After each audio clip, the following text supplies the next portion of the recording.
A magic system so simple yet intuitive. Written and drawn by Kamome Shirahama, the world of Witch Hat Atelier brings a breath of fresh air for magic systems for manga and anime as a whole. Being a story about a girl named Coco becoming a witch of her own under the teachings of Kifri, we are taught alongside her how magic in her world works. And it's not anything like the normal intricate magical circles with unexplained symbols, large castings up in the sky, or even the wordless and worded incantations in a lot of anime. It's the simple idea of drawing magical circles. Okay. I know I said magical circles are common in anime and manga, but let me explain. Unlike the majority of anime and manga that contain magic and spells, Shirahama actually takes the liberty of explaining practically every single aspect of her magic system. And in the story itself, a lot of the situations Coco and Co experience is because of said magic system. In her world, spells are not simply casted by word and then a large magic circle forms in the sky. Instead, spells are casted by drawing the magic circles, using very specific hand strokes and symbols. Now that I think about it, it's almost like the process of writing kanji. Similarly enough, if you draw a certain line or symbol badly, the whole spell would not work, or it would go haywire.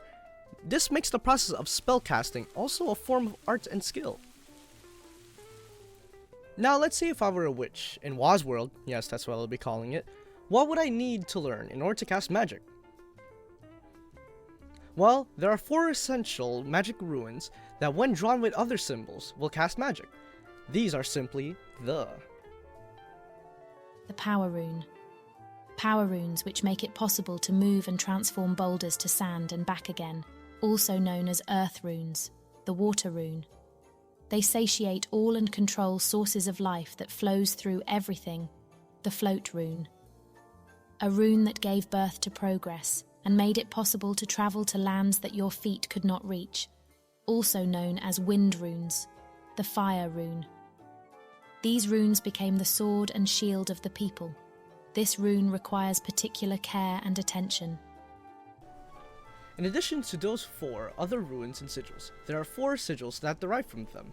There is the light sigil from the fire rune, the underfoot and air forms from the float rune, and the crystal sigil from the fire and earth runes. Now the next thing to learn as a witch is to learn about keystones. If runes were words, then keystones are letters. Keystones determine the form and shape the magic will take. It will also determine the direction the spell will go. These symbols can range to arrows, lines, and even triangles. Now that we have the 2 essential ingredients to our magic system, what is left is the actual circle.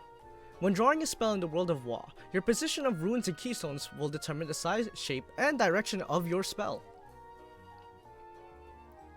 Then, when you finally close the glyph circle, the spell will be casted immediately. Now if you look at the glyph I drew, if this was in the world of Wa, these common sword boot glyphs would obviously go haywire and unbalanced. Fun fact, in the series, witches carry pages of pre-drawn spells that aren't closed. When needed, they will draw a small line to close the spell, and it will instantly activate. It's a creative way of incorporating a storage system within Wa's magic system. Now if you think that is that, you'll be sorely wrong. Because not only are magical circles and symbols hard to learn and draw like a second language, there are 2 additional requirements needed to draw glyphs themselves.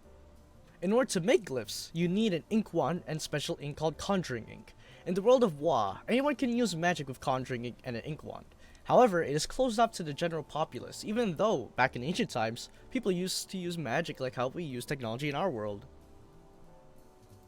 In order to get an ink wand, the process is actually pretty similar to Harry Potter, where a witch's wand is crafted specifically for them and their hand. There are many different types of wands that can determine special aspects of a spell. If a witch uses a carving wand and carves a glyph into a rock, it'll be practically everlasting. However, if a witch were to do the same with a standard ink wand, it would last until the ink is removed. However, the most important item to a witch and their spells is the conjuring ink, which is made from a branch from a silver tree called the woodrow tree. When a branch dies, it turns black as night, and when it does, it's ripe for the picking. Then, when boiled and processed, it turns into the life of magic, conjuring ink. And with that, this concludes the magic system of Witch Hat Atelier. There are more complicated ways this magic can be used, but I think that is above my understanding. That should be left to Shirahama to show us. Although the magic system of Witch Hat Atelier seems simple enough, It's rather intuitive and well thought out to the point where someone like you and I can even draw glyphs ourselves. But of course, in their world, people like you and I wouldn't be able to make magic, or even know how to make it. But why is that? How come there are so many restrictions for people like you and I to make magic? What happened to the oh so useful magic that changed the world, the equivalent of technology in our world? Well, I'll explain that in the next video, the diversion of magic in Witch Hat Atelier. I'm just gonna go off script here. Makiawas, if you guys watch this, thank you so much for doing some simple voice acting. I know it's very last minute that I asked you for it, but thanks a ton for it. I obviously had so much fun doing this video project. This is the first of many, possibly many more to come. And if you guys liked it, give it a like, subscribe, comment how it is, what I can improve. Well, obviously I need to improve on a lot of stuff, but hope you guys enjoyed.